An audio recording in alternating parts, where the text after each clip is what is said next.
السلام علیکم ورحمۃ اللہ وبرکاتہ۔ محترم سامعین کرام،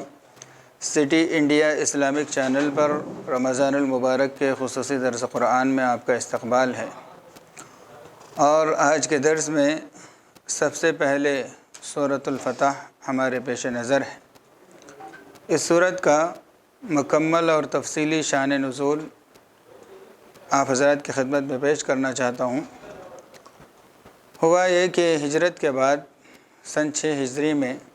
رسول اللہ صلی اللہ علیہ وسلم نے خواب دیکھا، اور خواب یہ دیکھا کہ آپ صلی اللہ علیہ وسلم مکہ مکرمہ تشریف لے گئے ہیں، اور وہاں پر جا کر آپ بیت اللہ کا طواف کر رہے ہیں، اور اتنا ہی نہیں بلکہ بیت اللہ کی جو چابیاں ہیں وہ رسول اللہ صلی اللہ علیہ وسلم کے حوالے کر دی گئی۔ تو یہ خواب آپ نے مدینہ منورہ میں دیکھا، اور حضرات انبیاء کے جو خواب ہوتے ہیں وہ حکم کے درجے میں ہوتے ہیں۔ یہی وجہ تھی کہ جب حضرت ابراہیم علیہ السلام نے خواب میں دیکھا کہ وہ اپنے بیٹے حضرت اسماعیل کو ذبح کر رہے ہیں اللہ کے نام پہ، تو وہ سمجھ گئے کہ یہی اللہ تعالیٰ کا حکم ہے۔ اسی وجہ سے وہ حضرت اسماعیل علیہ السلام کو لے گئے اور ان کو لٹا کر ان کے گلے پر چھری چلانا شروع کر دیے تھے۔ تو بعینی ہی اسی طرح رسول اللہ صلی اللہ علیہ وسلم بھی سمجھ گئے کہ اللہ تعالیٰ کا حکم ہے، اور ان قریب اللہ تعالیٰ مکہ مکرمہ فتح فرمائیں گے اور وہاں پر مسلمانوں کا غلبہ ہوگا۔ صبح اٹھ کر آپ صلی اللہ علیہ وسلم نے حضرات صحابہ کو یہ خواب سنایا، تو سارے صحابہ خوشی سے جھوم اٹھے، کیونکہ وہ بھی جانتے تھے کہ نبی کریم صلی اللہ علیہ وسلم کے جو خواب ہوتے ہیں وہ حقیقت پر مبنی ہوتے ہیں اور بمنزل حکم ہوتے ہیں۔ تو بہت سارے صحابہ نے تیاری بھی شروع کر دی آپ صلی اللہ علیہ وسلم کے ساتھ مکہ جا کر عمرہ ادا کرنے کی۔ جب صحابہ کی ایک جماعت تیار ہو گئی تو آپ صلی اللہ علیہ وسلم نے بھی ارادہ کر لیا، چونکہ اللہ تعالیٰ نے خود بتایا ہے کہ عمرہ کرنا ہے اور مکہ فتح ہوگا۔ البتہ اس کے لیے تاریخ اور مہینہ اللہ تعالیٰ نے خواب میں متعین طور پر نہیں بتایا تھا۔ تو حکم کی تعمیل کے لیے رسول اللہ صلی اللہ علیہ وسلم بھی عمرہ کرنے کا ارادہ کر لیے، لیکن دوسری طرف قریش ہے مکہ کے اندر جو کہ سخت مخالف اور دشمن ہیں مسلمانوں کے۔ تو رسول اللہ صلی اللہ علیہ وسلم نے چاہا کہ ایک بڑی تعداد ہونی چاہیے، تاکہ اگر قریش سے مقابلہ کرنے کی نوبت آ جائے تو مسلمان مستحکم رہے، مضبوط رہے۔ اس کے لیے آس پاس کے گاؤں دیہاتوں کے اندر بھی، اعرابیوں کے اندر بھی رسول اللہ صلی اللہ علیہ وسلم نے اعلان کروایا کہ رسول اللہ صلی اللہ علیہ وسلم عمرے کے لیے مکہ مکرمہ جا رہے ہیں، لہٰذا دیگر افراد کو بھی کثیر تعداد میں آپ صلی اللہ علیہ وسلم کے ساتھ شرکت کرنے کی فکر اور کوشش کرنی چاہیے۔ یہ سن کر بہت سارے اعرابی جن کا ایمان پختہ تھا، جو اللہ رسول سے سچی محبت رکھتے تھے، وہ تو جھوم اٹھے اور وہ لوگ تیاری شروع کر دیے۔ لیکن بعض دیہاتی جن کا ایمان ابھی کچا تھا وہ یہ کہہ اٹھے کہ محمد صلی اللہ علیہ وسلم تو ہمیں قریش کا نوالا بنانا چاہتے ہیں، وہ اس قدر مضبوط قوم، مکہ سارا انہی کے ہاتھ میں ہے، وہاں پر ہم سفر کر کے جائیں اور ان کے سامنے اپنے آپ کو پیش کریں، گویا کہ یہ موت کے منہ میں ہاتھ رکھنا ہے۔ تو وہ اس طرح وہ لوگ سفر کرنے سے باز آ گئے، لیکن جن کا ارادہ تھا وہ سارے کے سارے جمع ہو گئے۔ اس طرح تقریباً 1400 آدمی رسول اللہ صلی اللہ علیہ وسلم کے ساتھ عمرے کے لیے تیار ہو گئے تھے۔ ادھر دوسری طرف قریش کو یہ علم ہوا کہ محمد صلی اللہ علیہ وسلم اپنے صحابہ کی ایک بڑی جماعت کے ساتھ مکہ مکرمہ آ رہے ہیں، اور آنے میں ان کا ارادہ عمرہ کرنا ہے، بیت اللہ کا وہ طواف کرنا چاہتے ہیں۔ تو انہوں نے آپس میں مشورہ کیا، تو یہ بات سب نے کہی کہ اگر ایسا ہوا،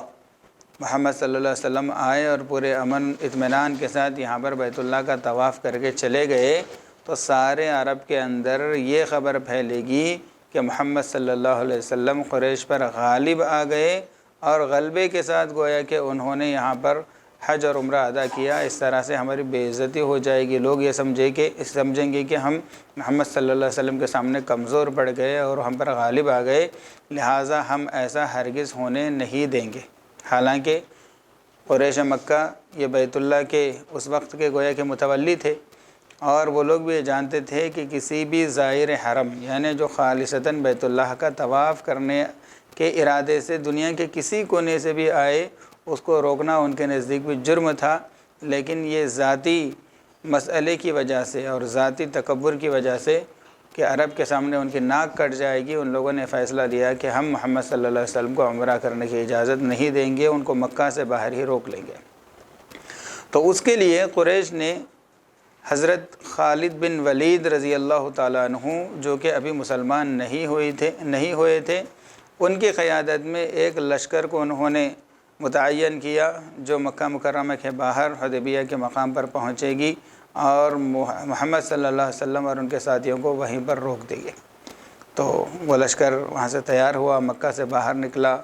مقام بلدہ کے پاس وہ آ کر سارے جو پانی کے کنویں وغیرہ تھے ان ساروں پر وہ قابض ہو گیا۔ ادھر رسول اللہ صلی اللہ علیہ وسلم کو بھی قریش مکہ کی ان تیاریوں کا علم ہوا، تو آپ صلی اللہ علیہ وسلم نے صحابہ کرام کو جمع کیا کہ ہمیں کیا کرنا چاہیے۔ ہم جس طرح بیت اللہ کے صرف طواف اور عمرے کے ارادے سے نکلے تھے اسی طرح ہم آگے بڑھتے رہے، یا چونکہ اب قریش نے ہمارے خلاف محاذ کو کھڑا کر دیا ہے تو ہمیں یہیں سے جنگ کے ارادے سے جانا چاہیے اور جنگ کرتے ہوئے سب کو شکست دیتے ہوئے جانا چاہیے۔ جب یہ مشورہ ہوا تو حضرت صدیق اکبر رضی اللہ تعالیٰ عنہ اور بعض لوگوں نے مشورہ دیا کہ اللہ کے رسول صلی اللہ علیہ وسلم، آپ نے تو بیت اللہ کا قصد کر کے مدینہ منورہ سے نکلا تھا، لہٰذا اسی ارادے کو باقی رکھنا چاہیے، خواہ کے کسی سے جنگ وغیرہ اپنی طرف سے نہیں چھیڑنا چاہیے۔ ہاں اگر ہمارے کعبۃ اللہ کا راستے میں کوئی حائل ہو جاتا ہے، کوئی ہمارا راستہ روکتا ہے، ہم پر ظلم کرتا ہے، تو پھر ہم اس سے قتال کریں گے، اس سے لڑیں گے، اس سے جنگ کریں گے، لیکن جب تک ان لوگوں کی طرف سے مزاحمت نہ ہو ہم اپنی طرف سے پیش قدمی جنگ کے سلسلے میں نہیں کریں گے۔ اتنے میں حضرت مقداد بن اسود رضی اللہ تعالیٰ عنہ کھڑے ہو گئے اور کہنے لگے کہ اللہ کے رسول، آپ کا جو جی چاہا آپ حکم دیجئے، آپ اگر جنگ کا بھی حکم دے تو ہم بالکل آپ کے حکم پر عمل کرنے کے لیے تیار ہے، کیونکہ ہم بنی اسرائیل نہیں ہیں جو یہ کہے کہ اذهب انت وربک فقاتلا هنا قاعدون۔ جب اللہ تعالیٰ نے حضرت موسیٰ علیہ السلام کے ذریعے سے بنی اسرائیل کو یہ حکم دیا تھا کہ قوم عمالقہ جو کہ ظالم قوم ہے ان کے علاقے کے اندر داخل ہو جاؤ، ان کے خلاف جنگ کرو، اللہ تعالیٰ تمہیں غلبہ دے گا، فتح دے گا، لیکن وہ لوگ یہ کہنے لگے کہ عمالقہ تو یہ بہت مضبوط قوم ہے، بہت طاقتور قوم ہے، ان سے لڑنا ہمارے بس کی بات نہیں ہے، گویا کہ یہ موت کا اپنے آپ کو نوالا بنانا ہے، لہٰذا اے موسیٰ تم جاؤ اور تمہارے رب جاؤ، دونوں مل کے عمالقہ سے جنگ کرو، ہم لوگ یہیں بیٹھ کر تماشا دیکھتے رہیں گے۔ ہاں جب تم غالب آ جائیں گے، عمالقہ کو تم ہرا دیں گے، وہاں سے ان کو بھگا دیں گے، تو اس وقت ہم اس علاقے میں داخل ہوں گے۔ تو حضرت مقداد بن اسود نے کہا کہ ہم وہ بنی اسرائیل نہیں ہیں جو اپنے نبی کو تنہا چھوڑ دے اور یہ کہے کہ تم اور تمہارا رب جانے، تم لوگ قتال کر لو، بلکہ ہم ہر قدم آپ کے ساتھ ہے اور آپ کے حکم کی تعمیل میں اپنے جانوں کا نذرانہ پیش کرنے کے لیے ہم تیار ہیں۔ آپ صلی اللہ علیہ وسلم نے جب یہ سنا تو خوشی کے مارے فرمایا بس اتنا کافی ہے، چلو اب آگے بڑھتے ہیں۔ تو رسول اللہ صلی اللہ علیہ وسلم اور مسلمانوں کا ارادہ بھی صرف بیت اللہ کا طواف کرنے کا تھا، اس کے علاوہ کچھ اور ارادہ نہیں تھا، تو زیادہ ہتھیار بھی مسلمانوں کے ساتھ نہیں تھے، بس ذاتی دفاع کے لیے جو اپنی تلوار ہوتی تھی اس کے علاوہ کچھ اور ہتھیار نہیں رکھے، کیونکہ جنگ کا ارادہ نہیں تھا۔ بہر کے سفر کرتے ہوئے مکہ مکرمہ کے قریب جب مقام حدیبیہ پر پہنچے تو دیکھا کہ خالد بن ولید جو کہ کفار کی طرف سے کمانڈر ہے، انہوں نے سارے کنووں پر وہاں پر قبضہ کر لیا اور بہت اچھے علاقے میں انہوں نے پڑاؤ ڈالا اور اپنی فوج کے انہوں نے گویا کہ صفحے بھی بنا دی تھی تاکہ آپ صلی اللہ علیہ وسلم کو اور آپ کے ساتھیوں کو مکہ کی طرف جانے سے روکے۔ اور آپ صلی اللہ علیہ وسلم جب وہاں پر پہنچے تو مناسب جگہ مسلمانوں کو نہیں ملی پڑاؤ ڈالنے کے لیے، اور ساتھ ہی ساتھ ایک کنواں ملا صرف جس کے اندر پانی رس رہا تھا، گویا کہ وہ جو کنویں کا گڑھا تھا اس کے اندر صرف پانی تھوڑا تھوڑا رس رہا تھا، جس طرح پانی ٹپکتا ہے، تو زمین کے اندر سے تھوڑا تھوڑا رس رہا تھا، مسلمانوں کے پاس پانی نہیں تھا۔ تو ایسے میں آپ صلی اللہ علیہ وسلم نے اپنا لعاب مبارک اس کنویں کے اندر ڈالا اور ساتھ ہی اپنا ایک تیر دیا اور کہا کہ اس کو وہاں پر گاڑو۔ تو جیسے ہی وہاں پر گاڑا گیا تو فوری اس چشمے کے اندر سے پانی ابلنا شروع ہو گیا، اور اس قدر ابلنا شروع ہو گیا کہ سارا کنواں بھر گیا، لوگ زمین سے ہی اپنے پیالے بھرنے لگے، یعنی پورا پانی اوپر تک آ گیا۔ یہ گویا کہ رسول اللہ صلی اللہ علیہ وسلم کی کا کرامت اور آپ کا یہ معجزہ تھا۔ تو بہرکیف اس کے بعد اسی دوران عصر کا وقت ہو گیا، تو آپ صلی اللہ علیہ وسلم نے اذان دلوائی اور اس کے بعد جب باجماعت نماز ادا کی سارے مسلمانوں کے ساتھ، جبکہ خالد بن ولید پورا اپنے لشکر کے ساتھ یہ سارا ماجرا دیکھ رہے ہیں کہ مسلمان کس طرح نماز پڑھ رہے ہیں۔ جب نماز سے فارغ ہو گئے تو اس وقت خالد بن ولید کو یہ افسوس ہونے لگا اور کہنے لگے کہ ہائے، ہم نے ایک اچھا موقع اپنے ہاتھوں سے گنوا دیا، کیونکہ اچھا موقع تھا کہ محمد صلی اللہ علیہ وسلم اپنے سارے ساتھیوں کے ساتھ نماز میں مشغول تھے تو ان پر حملہ کر کے ان کا کام تمام کر سکتے تھے، لیکن ہم سے غفلت ہو گئی، ہمارے ذہن کے اندر یہ بات نہیں آئی۔ خیر کوئی بات نہیں ہے، جب یہ دوسری نماز کے لیے، مغرب کی نماز کے لیے اس طرح سب نماز کے اندر مشغول ہو جاتے ہیں تو پھر تب ہم ان پر حملہ کریں گے اور ان کا سفایہ کر دیں گے۔ لیکن جیسے یہ ارادہ ہوا، حضرت جبرائیل علیہ السلام اللہ تعالیٰ کا حکم، صلاۃ الخوف کا حکم لے کر نازل ہوئے۔ جیسا کہ پچھلے تفاسیر میں نے بتایا تھا صلاۃ الخوف کا طریقہ کیا تھا کہ یعنی آپ صلی اللہ علیہ وسلم نماز پڑھاتے تھے 2 رکعت صلاۃ الخوف، اس میں سے آدھا لشکر آپ صلی اللہ علیہ وسلم کے پیچھے 1 رکعت پڑھتا تھا اور آدھا لشکر کفار کی طرف رخ کر کے ان کی حفاظت کرتا تھا۔ پھر 1 رکعت سے جب یہ فارغ ہو جاتے یہ لوگ جا کر نگرانی پر لگ جاتے تھے، باقی جو لوگ ہیں وہ آپ صلی اللہ علیہ وسلم کے پیچھے 1 رکعت پڑھ لیتے تھے اور باقی 1 رکعت انہوں نے اپنے طور پر انفرادی ادا کر لی۔ تو اس طرح کفار کا جو منصوبہ تھا مسلمانوں کو نماز کے دوران ایک بار بھی ختم کرنے کا، اللہ تعالیٰ نے آپ صلی اللہ علیہ وسلم کو بتا کر اس سے مسلمانوں کو بچا لیا۔ بہرکیف اس طرح دونوں کا محاصرہ بنا رہا ہوا۔ پھر اس کے بعد دونوں طرف سے بات چیت کے لیے قاصد بھیجے گئے۔ ادھر سے جب قاصد آیا تو رسول اللہ صلی اللہ علیہ وسلم نے بتایا کہ ہمارا کچھ لڑنے کرنے کا ارادہ نہیں ہے، ہم تو صرف بیت اللہ کا طواف کر کے جانا چاہتے ہیں، اس کے علاوہ کوئی ارادہ لڑنے کا، جھگڑنے کا، جنگ کرنے کا ہمارا نہیں ہے۔ تو وہ جا کر وہاں پر کفار تک ان کا قاصد بات پہنچایا، لیکن انہوں نے انکار کر دیا اور کہا کہ نہیں، ہم اس کو ہرگز بھی قبول نہیں کریں گے۔ تو بالآخر رسول اللہ صلی اللہ علیہ وسلم نے حضرت عثمان رضی اللہ تعالیٰ عنہ کو اپنا قاصد بنا کر مکہ کی طرف بھیجا، مکہ کے سرداروں کی طرف بھیجا۔ ایک اچھے نامور شخص کی حمیت میں اور اس کے امان میں حضرت عثمان رضی اللہ تعالیٰ عنہ مکہ مکرمہ میں داخل ہوئے۔ جاتے وقت آپ صلی اللہ علیہ وسلم نے یہ بھی کہا تھا کہ مکہ میں بہت سارے غریب مسلمان ایسے بھی ہیں جو وہاں سے ہجرت کر کے نہیں آ سکتے، ان کو کفار ان پر بہت زیادہ ظلم و ستم کے پہاڑ توڑ رہے ہیں، وہ بے چین ہیں، ان کو بھی خوشخبری دینا کہ اللہ تعالیٰ نے خواب کے ذریعے سے اپنے حبیب کو یہ خوشخبری دے دی ہے کہ بہت جلد مکہ فتح ہونے والا ہے، تمہاری مشکلیں ختم ہونے والی۔ تو حضرت عثمان رضی اللہ تعالیٰ عنہ گئے اور ایک ایک سردار کے پاس جاتے تھے اور جا کر یہی بات سمجھاتے تھے کہ ہم صرف بیت اللہ کا طواف کرنے آئے ہیں، ہم لڑنے جھگڑنے نہیں آئے، لہٰذا ہمارا راستہ چھوڑ دیا جائے۔ ہر ایک کو وہ بولتے تھے، سمجھاتے تھے، لیکن کفار بالکل بھی اس کے لیے تیار نہیں ہوتے تھے اور انکار کرتے ہیں۔ تو انہوں نے حضرت عثمان رضی اللہ تعالیٰ عنہ کو یہ آفر دیا اور کہا کہ جب تم آ ہی گئے ہیں مکہ کے اندر تو تم اگر طواف کرنا چاہتے ہیں تو تم طواف کر سکتے ہیں، ہماری طرف سے اس کی اجازت ہے۔ حضرت عثمان رضی اللہ تعالیٰ نے کہا کہ جب تک آپ صلی اللہ علیہ وسلم طواف نہیں کریں گے اس وقت تک میں طواف نہیں کروں گا۔ تو یہ محبت اور عشق کی بات ہے کہ اتنا اچھا موقع مل رہا ہے، کوئی اور ہوتا تو شاید ارے کتنا اچھا موقع ہے سمجھ کر طواف کر لیتا، لیکن حضرت عثمان نے کہا کہ آپ صلی اللہ علیہ وسلم نے مجھے صرف بات چیت کے لیے بھیجا ہے اور میں آپ صلی اللہ علیہ وسلم کی معیت میں، آپ کی اقتداء میں طواف کرنا چاہوں گا، مجھے یہ آفر بالکل بھی منظور نہیں ہے۔ اس طرح انہوں نے اس کو مسترد کر دیا۔ تو اس طرح دونوں طرف سے مسلسل بات چیت ہوتی رہی، بات منوانے کی کوشش ہوتی رہی، لیکن وہ نہیں مانتے رہے۔ اور خاص طور پر ایک قاصد جب آئے آپ صلی اللہ علیہ وسلم کے پاس کفار مکہ کی طرف سے، انہوں نے دیکھا کہ صحابہ کس قدر جانثار ہیں۔ آپ صلی اللہ علیہ وسلم وضو کر رہے ہیں تو آپ صلی اللہ علیہ وسلم کا وضو کا استعمال کیا ہوا پانی بھی زمین پر گرنے نہیں دیتے، بلکہ وہ تبرک سمجھ کر اپنے چہروں پر، جسم پر مل لیتے ہیں اور ان کے ایک ایک چھوٹے چھوٹے حکم پر مر مٹنے کے لیے تیار ہیں۔ وہ واپس گیا قریش مکہ کے پاس اور یہ کہنے لگا کہ خبردار، میں تمہیں متنبہ کرتا ہوں، تم ایسی قوم سے ہرگز بھی پنگا مت لینا جو اپنے سردار کی اس قدر وفادار ہے میں نے قیصر و کسریٰ کے محلات دیکھے، میں نے نجاشی کے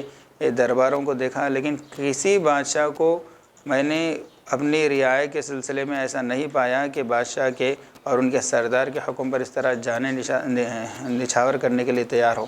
جس طرح اصحاب محمد صلی اللہ علیہ وسلم محمد صلی اللہ علیہ وسلم پر جان نثار کرنے کے لیے تیار ہے۔ تو مسلمانوں کے احوال کو دیکھ کر کفار کے دل کے اندر گویا کہ اللہ تعالیٰ نے رعب ڈال دیا، تو وہ خود بالآخر صلح کرنے پر آمادہ ہوئے اور آپ صلی اللہ علیہ وسلم سے صلح کی بات چیت کرنے لگے۔ اس کے لیے انہوں نے اپنی طرف سے ایک آدمی کو بھیجا، وہ رسول اللہ صلی اللہ علیہ وسلم کے پاس آئے اور آپ صلی اللہ علیہ وسلم کے صلح کی بات چیت کرنے لگے، اور آپ صلی اللہ علیہ وسلم نے کہا کہ قسم کھا کر صحابہ سے کہا کہ آج کے دن قریش اللہ تعالیٰ کی نافرمانی کے علاوہ جو بات کہیں گے اور جو مطالبہ کریں گے، ہر مطالبے کو میں مانوں گا، یعنی جو ناجائز نہ ہو، جو اچھا مطالبہ ہو، تو ہر مطالبے کو میں ماننے تیار ہوں۔ بہرکیف جو دونوں آئے، بات چیت ہوئی اور یہ طے ہوا کہ اب صلح نامہ لکھے جائے۔ تو سب سے پہلے آپ صلی اللہ علیہ وسلم نے حضرت علی رضی اللہ تعالیٰ عنہ کو حکم دیا صلح نامہ کے دستاویزات لکھنے کا۔ تو حضرت علی رضی اللہ تعالیٰ عنہ نے اس میں لکھا بسم اللہ الرحمن الرحیم۔ تو ان کا جو قاصد تھا، ان کا جو سفیر تھا، یہ کہنے لگا کہ بھائی ہمارے معاشرے کے اندر اور ہمارے محاورے کے اندر یہ الرحمن الرحیم کا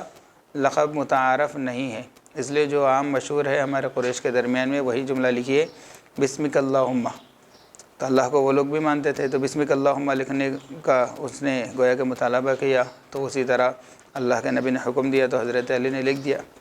پھر اس کے بعد جن کے جانب سے صلح نامہ لکھا جا رہا ہے، آپ صلی اللہ علیہ وسلم کے جانب سے اور کفار مکہ کی جانب سے یعنی قریش کی جانب سے، تو من محمد رسول اللہ لکھا حضرت علی رضی اللہ تعالیٰ عنہ نے، یعنی یہ جو صلح نامہ ہے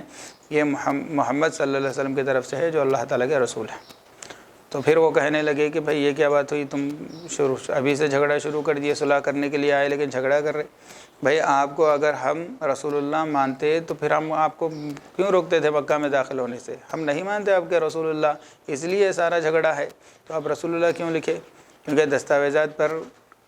کوئی بھی ایسی بات نہیں ہونا چاہیے جو فریقین میں سے کسی ایک کے عقیدے کے اور شرائط کے خلاف۔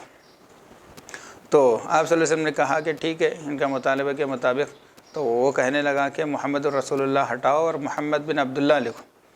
آپ صلی اللہ علیہ وسلم نے حضرت علی کو حکم دیا کہ اسی طرح کرو اور مٹا دو، جو رسول اللہ ہے وہ مٹا دے کر محمد بن عبداللہ لکھو۔ تو حضرت علی رضی اللہ تعالیٰ عنہ باوجود یہ کہ آپ صلی اللہ علیہ وسلم کے ہر حکم پر اپنی جان نچھاور کرتے تھے، لیکن اس مسئلے میں فرمایا کہ اللہ کے نبی میرے بس کا یہ کام نہیں ہے کہ میں آپ کے نام کو مٹاؤں، یہ میں ہرگز نہیں کر سکتا۔ اور بعض صحابہ نے حضرت علی رضی اللہ تعالیٰ عنہ کے ہاتھ پکڑ لیے اور کہا کہ ہرگز بھی یہ نہیں مٹانا، جب اللہ کے رسول صلی اللہ علیہ وسلم نبی برحق ہے تو اس کو مٹانے کی کیا ضرورت ہے؟ اگر یہ لوگ اس کو نہیں مانتے تو پھر ہماری تلواریں اس کا فیصلہ کریں گے۔ اس طرح صحابہ گویا کہ جوش دکھا رہے تھے، لیکن آپ صلی اللہ علیہ وسلم نے خود حضرت علی رضی اللہ تعالیٰ عنہ کے ہاتھ میں سے وہ دستاویزات لیے، قلم لیے، حالانکہ اب امید تھے، آپ پڑھنا لکھا نہیں سیکھا تھا، علم کے سمندر اگرچہ تھے، آپ کا علم پورا من جانب اللہ علم لدنی تھا، آپ سے اللہ کے بعد سب سے زیادہ علم گویا کہ آپ صلی اللہ علیہ وسلم کو ہے،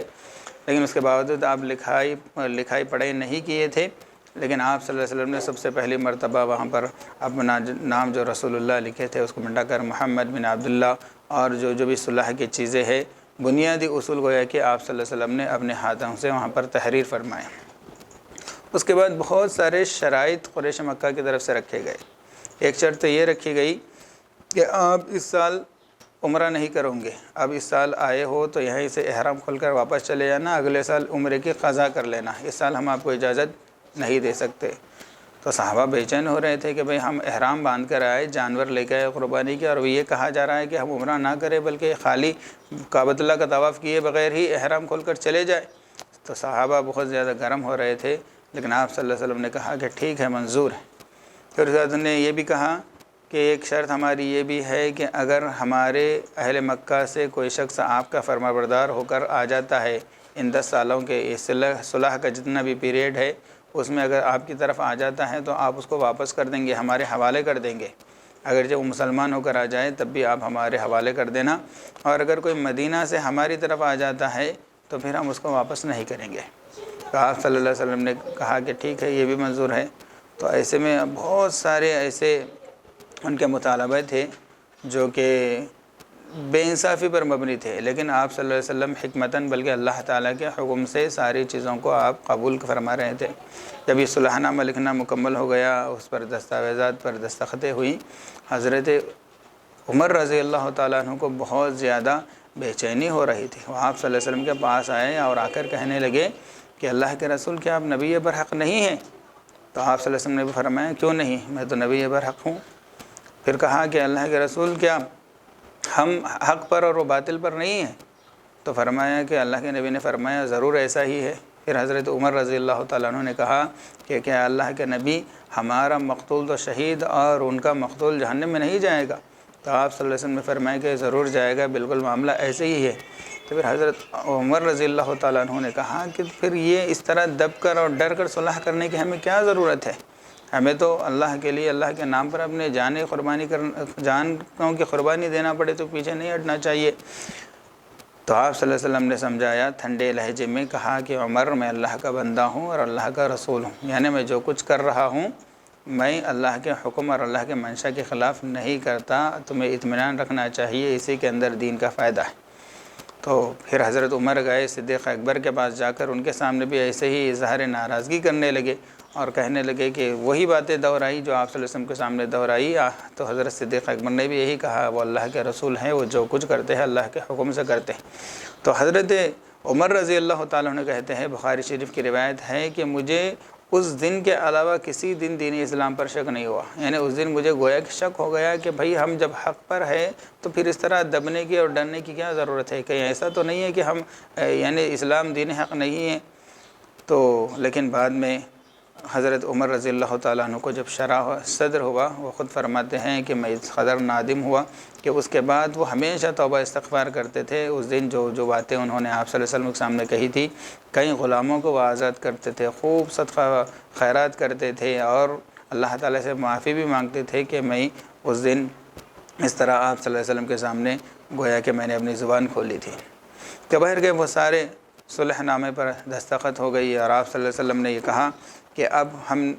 صلح کے مطابق، صلح نامہ کے مطابق ہم یہیں سے احرام کھول کر اپنے جانوروں کو ذبح کر کے چلے جائیں گے۔ جب صحابہ کے سامنے آپ صلی اللہ علیہ وسلم نے بات کہی تو صحابہ بہت بے چین تھے، حالانکہ آپ کے اشارے پر جان نچھاور کرنے والے صحابہ تھے، مر مٹنے والے صحابہ تھے، لیکن غموں کی وجہ سے صحابہ کی حالت ہو چکی تھی، اتنا دب کے ہمیں، اتنا ذلیل ہو کر ہمیں کیوں ان کے مطالبوں کو ماننا چاہیے تھا۔ اس غم میں صحابہ اس قدر مغموم تھے کہ آپ صلی اللہ علیہ وسلم اعلان بول رہے ہیں کہ اٹھ جاؤ، چلو اب احرام کھول دو، حلق بنا لو، بال اتروا دو اور اپنے جانوروں کو ذبح کر دو اللہ کے نام سے، لیکن کوئی اٹھنے کے لیے تیار نہیں، ہر کوئی غم کے اندر نڈھال بیٹھ گیا۔ تو آپ صلی اللہ علیہ وسلم بھی بہت مغموم ہو گئے کہ بھئی جو صحابہ میرے اشارے پر سب کچھ کرنے پر تیار ہوتے تھے لیکن آج کوئی اٹھنے کے لیے تیار نہیں ہے۔ تو حضرت سلمہ رضی اللہ تعالیٰ عنہ اس وقت آپ صلی اللہ علیہ وسلم کے ساتھ سفر پر تھی۔ تو آپ صلی اللہ علیہ وسلم اپنی زوجہ محترمہ کے پاس گئے اور جا کر سارا ماجرا سنائے، اپنی تشویش کا اظہار کیا۔ تو حضرت سلمہ رضی اللہ تعالیٰ عنہ نے اتنا زبردست مشورہ دیا اور کہا کہ اللہ کے نبی وہ لوگ مغموم ہیں، وہ لوگ غمزدہ ہے کہ ہم مسلمان ہو کر حق پر ہو کر اس طرح دب کر صلح کرنے کی کیا ضرورت تھی، لہٰذا آپ ان سے کچھ نہ فرمائیں، آپ بس اتنا کیجئے کہ آپ جائیے اور اپنے حجام کو بلا کر آپ اپنے بال اتروائیے، احرام کھول دیجئے، جانور کو ذبح کیجئے، پھر دیکھیے۔ تو آپ صلی اللہ علیہ وسلم گئے اور ویسے ہی حجام کو بلا کر اپنے سب کے سامنے اپنے بال اتروا دیے، حلق بنا کر آپ نے احرام کھول دیا، اپنے جانور کو ذبح کیا۔ جیسے آپ صلی اللہ علیہ وسلم کو یہ اعمال کرتے ہوئے دیکھا تو صحابہ میں سے کوئی پھر اپنی جگہ پر نہیں تھا، سب کے سب اٹھے اور سب نے اپنے بال کو موڑ لیا اور احرام کھول دیا اور جانوروں کو ذبح کرے، اور وہاں پر تقریباً 20 دن کا پڑاؤ ڈال کے مسلمان مدینہ منورہ کی طرف واپس روانہ ہو گئے۔ تو واپسی میں جب بہت دور تک گئے تو مسلمانوں کا زاد راہ ختم ہو چکا تھا، کھانے پینے کا سامان پورا ختم ہو چکا تھا، برائے نام بس کچھ بچا ہوا تھا۔ تو آپ صلی اللہ علیہ وسلم نے سب لشکر میں اعلان کیا کہ جس کسی کے پاس جو کچھ ہے لا کر سب ایک سفرہ یعنی دستر بچھا دیا گیا اور کہا کہ اس پر ڈال دو، جو سب ڈال دیا، بس تھوڑا بہت جمع ہو گیا۔ تو آپ صلی اللہ علیہ وسلم نے اس پر دعا پڑھی تو اس کی برکت سے آپ صلی اللہ علیہ وسلم نے یہ کہا کہ بھئی اب سب کھاؤ۔ تو کہتے ہیں کہ 1400 کا جو لشکر تھا وہ سارا کا سارا پیٹ بھر کھایا، شکم سیر ہو گیا، اور ہر کسی کے پاس جو جو توشے دان تھے ان سارے توشوں کے اندر اس کو بھر لیا، لیکن اس کے باوجود بھی جو سر پر تھا جتنا تھا اتنا ہی باقی رہا۔ گویا کہ یہ بھی ایک معجزہ تھا، ادھر پانی کے لیے پانی کے پاس معجزہ ظاہر ہوا تھا، تو یہاں پر کھانے کے بعد آپ صلی اللہ علیہ وسلم کا معجزہ ظاہر ہوا۔ تو اس طرح مسلمان صلح حدیبیہ سے صلح کر مشہور صلح حدیبیہ جو کہتے ہیں، اس طرح واپس لوٹے۔ اور بات چیت کے دوران جب حضرت عثمان رضی اللہ تعالیٰ عنہ مکہ مکرمہ پہنچے ہوئے تھے، اسی وقت قریش مکہ کی طرف سے ایک شرارت یہ کی گئی تھی کہ مسلمانوں پر حملہ کرنے کے لیے 50 لوگوں کا ایک دستہ ان لوگوں نے خفیہ طور پر بھیجا، جو مسلمانوں پر تیر چلائے، پتھرے پھینکے، اور مسلمانوں میں سے کئی لوگ زخمی ہوئے، ایک شہید بھی ہو گئے، لیکن جو صحابہ کرام تھے ان لوگوں نے کسی طرح سے ان کو گرفتار کر لیا اور قیدی بنا کر آپ صلی اللہ علیہ وسلم کی خدمت میں پیش کیا۔ تو اس وقت قریش مکہ کو جب پتہ چلا کہ ہمارے 50 آدمی قیدی بن کر محمد صلی اللہ علیہ وسلم کے پاس ہیں، تو انہوں نے حضرت عثمان کو وہیں پر روک لیا اور چھوڑنے سے منع فرمایا کہ جب تک ہمارے آدمی نہیں چھوٹیں گے اس وقت تک ہم آپ کو نہیں چھوڑیں گے۔ اسی دوران ایک افواہ جھوٹی یہ بھی پھیل گئی کہ گویا کہ الیاذ باللہ حضرت عثمان رضی اللہ تعالیٰ عنہ کو شہید کر دیا گیا۔ تو آپ صلی اللہ علیہ وسلم نے سارے صحابہ کو ایک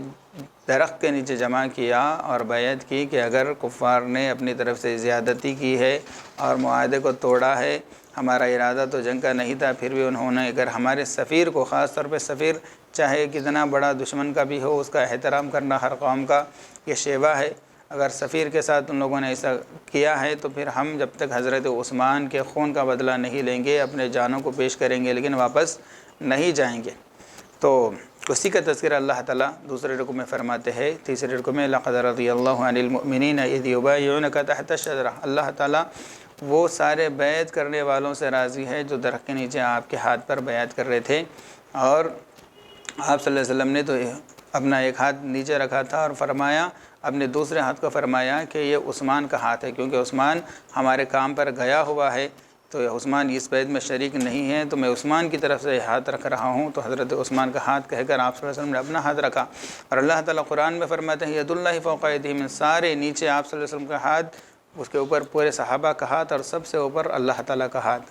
ید اللہ فوق ایدیہم، ان کے ہاتھوں پر اللہ تعالیٰ کا ہاتھ ہے۔ تو ایک بہترین قسم کی بیعت تھی، اس بیعت کے اندر شریک ہونے والے صحابہ اور مومنین کی ایک عجیب شان اور ان کی ایک عجیب بہت سارے ان کے فضائل احادیث مبارکہ کے اندر عزیز ساتھیوں بیان کیے گئے ہیں، لیکن بعد میں چل کر پتہ چلا کہ محض افواہ تھی، تو ان کے مطالبے کے مطابق ان کے قیدیوں کو چھوڑ دیا گیا، ان لوگوں نے حضرت عثمان کو چھوڑ دیا۔ تو اس طرح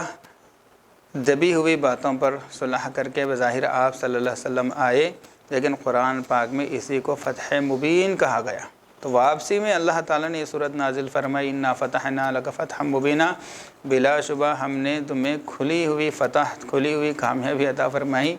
یہ سننا تھا کہ حضرت عمر رضی اللہ تعالیٰ عنہ کے زخمی دل پر گویا کہ پھر نمک چھڑکنے کی طرح یہ آیت گویا کہ ان کو لگی اور کہنے لگے اللہ کے نبی یہ فتح مبین ہے، یہ کھلی فتح ہے، اس قدر ہم ذلیل ہو کر دب کے ڈر کے ہم صلح کر کے آئے ہیں اور یہ فتح ہے۔ تو آپ صلی اللہ علیہ وسلم نے فرمایا کہ ہاں عمر یہی فتح ہے۔ آپ صلی اللہ علیہ وسلم کے ہاں کرنے کے بعد حضرت عمر رضی اللہ تعالیٰ عنہ کو شرح صدر ہو گئی، اور واقعتاً یہ کھلی فتح تھی، کیونکہ اس کے ذریعے سے یہ فائدہ ہوا، اس کے ذریعے سے فائدہ یہ ہوا کہ جب صلح ہو گئی، جنگ بندی ہو گئی، تو پھر مکہ سے مدینہ اور مدینہ سے مکہ لوگ آتے جاتے رہے، اور یہاں کے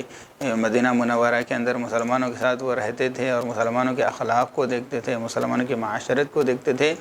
جس چیز کی وجہ سے بہت کثیر تعداد کے اندر لوگ مسلمانوں کے اخلاق سے متاثر ہو کر اسلام قبول کرتے تھے۔ تو اس دوران مسلمانوں کی تعداد اس قدر بڑھتی رہی، اس قدر بڑھتی رہی، اس قدر بڑھتی رہی کہ کئی ہزاروں کی ہو گئی۔ صرف 1400 کے دستے کے ساتھ آپ صلی اللہ علیہ وسلم عمرہ کرنے کے لیے گئے تھے، لیکن مسلمانوں کی بڑھتی ہوئی تعداد کو دیکھ کر قریش بھوکلاہٹ کا شکار ہو گئی، اور مسلمانوں کے ایک دستے پر انہوں نے معاہدہ، حالانکہ معاہدہ کیا تھا کہ جنگ نہیں کریں گے، لیکن ان لوگوں نے معاہدہ توڑ دیا اور حملہ کر دیا۔ تو آپ صلی اللہ علیہ وسلم کو اچھا موقع ملا، تو آپ صلی اللہ علیہ وسلم اب 10,000 صحابہ کرام کا لشکر لے کر مکہ کی طرف روانہ ہو گئے، مکہ فتح کرنے کے لیے، عمرہ کرنے کے لیے، جب قریش مکہ کو اس بات کا پتہ چلا کہ اب مسلمانوں کی طاقت پہلے جیسی نہیں رہی، اب تو وہ بہت زیادہ طاقتور اور مضبوط بن گئے ہیں، اس کے مقابلے میں ہم بہت کمزور پڑ گئے ہیں، تو انہوں نے بلکہ جیسے آپ صلی اللہ علیہ وسلم مکہ کے پاس پہنچے کوئی جنگ وغیرہ کی نوبت ہی پیش نہیں آئی، یا بعض مفسرین کے نزدیک تھوڑی بہت ہلکی پھلکی جنگ کی نوبت پیش آئی جو نئی کے برابر ہے۔ تو اس طرح پورے امن و امان کے ساتھ اللہ تعالیٰ نے مکہ مکرمہ کو آپ صلی اللہ علیہ وسلم کے ہاتھوں پر فتح کیا۔ تو یہ جو مکہ فتح ہوا اس کا سبب اصل میں صلح حدیبیہ ہی بنا، تو اس طرح اللہ تعالیٰ نے صلح حدیبیہ کو سبب بنایا مکہ کے فتح ہونے کا۔ آپ صلی اللہ علیہ وسلم مکہ کے اندر پورے امن و امان کے ساتھ داخل ہوئے، اور کسی پر آپ صلی اللہ علیہ وسلم نے نہ ہی حملہ کیا اور نہ ہی کسی کو آپ صلی اللہ علیہ وسلم نے قتل کیا، سوائے ایک دو چند اشرار جنہوں نے بہت ہی زیادہ خباثت کے ساتھ کام لیا تھا۔ اللہ تعالیٰ کا حکم ہوا کہ ان دو تینوں کو قتل کر دیا جائے، باقی سب کو رسول اللہ صلی اللہ علیہ وسلم نے اپنی طرف سے معاف کر دیا، چاہے وہ اسلام قبول کرے یا نہ کرے۔ آپ صلی اللہ علیہ وسلم نے کسی کی جان نہیں لی اور کسی پر حملہ نہیں کیا، بلکہ کہا کہ آج کے دن سب کے لیے عام امن کا میں اعلان کرتا ہوں، جو کوئی بھی کعبۃ اللہ کا غلاف پکڑ لیے وہ بھی مامون ہے، جو ابو سفیان کے گھر کے اندر داخل ہو جائے وہ بھی مامون ہے۔ اس طرح رسول اللہ صلی اللہ علیہ وسلم نے سب کو امن دے دیا۔ اس کے بعد جب آپ صلی اللہ علیہ وسلم کا رحم کرم کا معاملہ دیکھا تو اس سے متاثر ہو کر بھی گویا کہ تقریباً سارے قریش، گنے چنے چند لوگوں کے علاوہ سارے قریش نے اسلام قبول کر لیا، اور آس پاس کے بھی قبیلے جوق در جوق اسلام کے اندر عزیز ساتھیوں داخل ہونا شروع ہو گئے۔ اس طرح اللہ تعالیٰ نے مسلمانوں کو کھلی ہوئی فتح نازل فرمائی، جس کا تذکرہ اس سورہ فتح کے اندر کیا گیا ہے۔ اب اس کے بعد جو صورت ہے وہ سورۃ الحجرات ہے، جس کے اندر بہت سارے فروعی احکام اللہ تعالیٰ نے نازل فرمائے۔ پہلا حکم اس کے اندر یہ بیان کیا گیا کہ یا ایھا الذین آمنوا لا تقدموا بین یدی اللہ ورسولہ، اے ایمان والو اللہ اور اس کے رسول کے آگے مت بڑھو۔ اور دوسرا حکم دیا کہ یا ایھا الذین آمنوا لا ترفعوا اصواتکم فوق صوت النبی، کہ اپنی آواز کو نبی کریم صلی اللہ علیہ وسلم کی آواز سے اونچی مت کرو۔ دراصل واقعہ یہ ہوا تھا کہ ایک قبیلے والے آپ صلی اللہ علیہ وسلم کے پاس آئے تھے، جو ان کا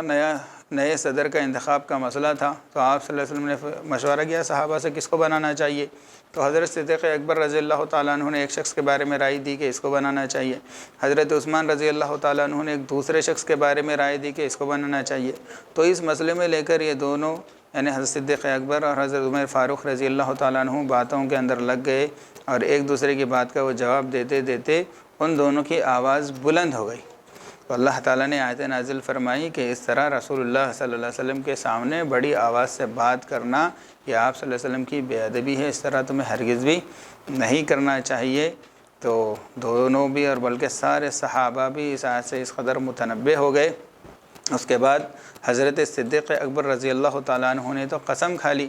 کہ اللہ کے نبی آج کے بعد میں آپ سے ایسی بات کروں گا جیسے سرگوشی کی جاتی ہے، راز کی کوئی بات کان میں بتائی جاتی ہے تاکہ تیسرا نہ سنے، تو اس انداز میں آپ سے بات کروں گا۔ اور حضرت عمر رضی اللہ تعالیٰ عنہ تو اس قدر آہستہ بات کرتے تھے،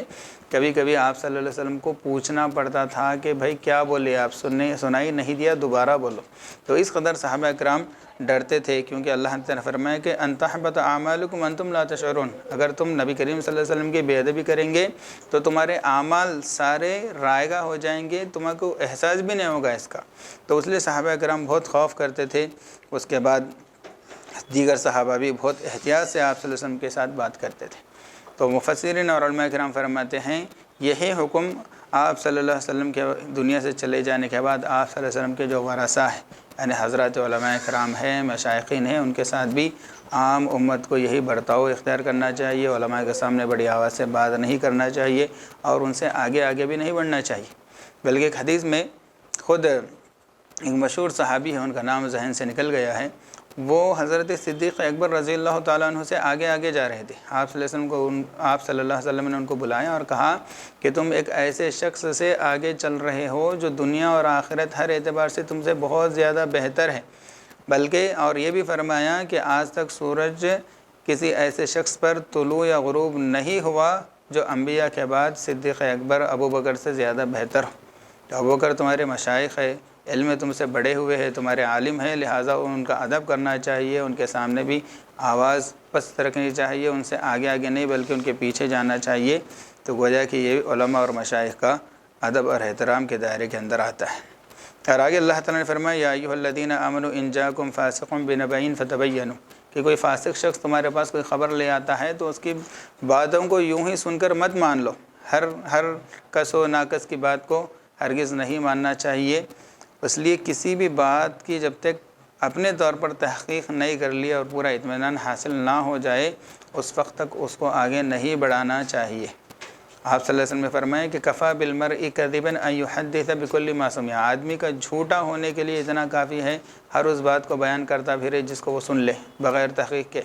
تو آج کل واٹس ایپ کے جو نیوز ہوتے ہیں، واٹس ایپ کے جو میسیجز ہوتے ہیں وہ بھی اسی حکم میں ہیں، کیونکہ یہ تجربہ ہے کہ واٹس ایپ میں اکثر و بیشتر غلط باتوں کو وائرل کیا جاتا ہے پروپیگنڈے کے تحت، لہٰذا ان باتوں کو آگے پوسٹ نہیں کرنا چاہیے۔ ہاں جن کے بارے میں یقینی خبر ہے یا کسی طریقے سے خاص طور پر جب کہ وہ بات دینی ہو اور نہیں ہو،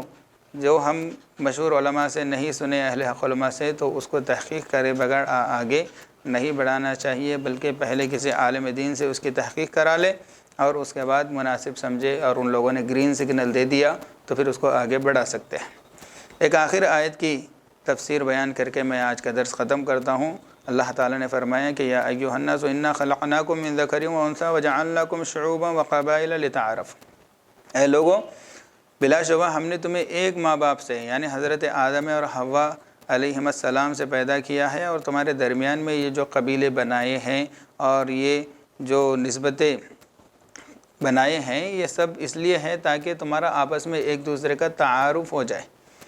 تو بولنا مقصد یہ ہے کہ سب ایک ماں باپ کے بیٹے ہیں، ذات پات کے اعتبار سے کوئی بڑے خاندان، کوئی چھوٹا خاندان، بڑا قبیلہ چھوٹا قبیلہ، اس طرح بڑی ذات چھوٹی ذات، یہ کوئی امتیازات اسلام کے اندر نہیں ہیں، اس کا اعتبار نہیں ہے، سب ایک ماں باپ کے بیٹے ہیں۔ اور آگے فرمایا ان اکرمکم عند اللہ اتقاکم، ہاں اللہ تعالیٰ کے نزدیک جو بڑا چھوٹا ہوتا ہے وہ تقوی سے ہوتا ہے، جو جتنا بڑا تقوی والا وہ اتنا بڑا مرتبے والا، چاہے وہ عرب کا ہو، چاہے وہ عجم کا ہو، چاہے وہ کالا ہو، چاہے وہ گورا ہو،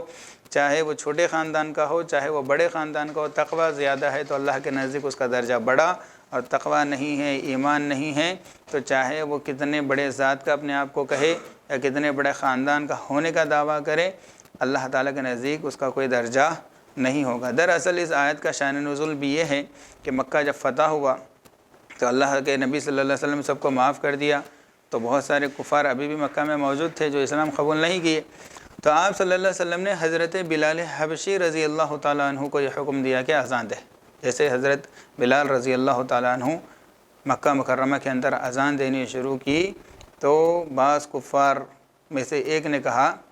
کہ اللہ کا کرم ہے کہ اللہ تعالیٰ نے میرے باپ کو اس برے وقت کے دیکھنے سے پہلے اٹھا لیا کہ ایک کالا کلوٹا حبشی مکہ کے اندر اذان دے رہا ہے، مکہ کے گویا کہ اتنے برے دن آ گئے۔